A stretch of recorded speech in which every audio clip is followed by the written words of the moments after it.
Sir ভালো সময় বাম রাজনীতিটাকে দেখলেন, বর্তমানে বামেরা শূন্য, বিধানসভায় শূন্য, এবং বিভিন্ন ক্ষেত্রে সংগঠনের জোর আগের মতো নেই।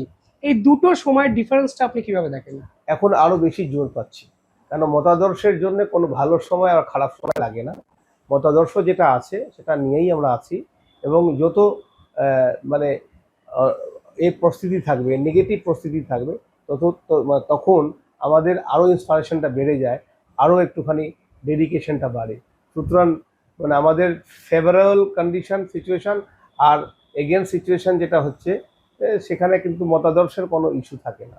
আমাদের ইস্যু যেটা হচ্ছে যে মতাদর্শ নিয়ে আমরা থাকবো, এবং এই মতাদর্শ যেটা হচ্ছে, এই মতাদর্শ থেকেই মানুষের জীবন উন্নতি আমরা করতে পারবো, এবং মানুষের মধ্যে গরিব মানুষের জন্য যে কাজ, এই কাজটা আমরা করতে পারবো। সুতরাং তার জন্য কোনো সরকার লাগে না, কোনো ধরনের মানে ইফেক্ট লাগে না।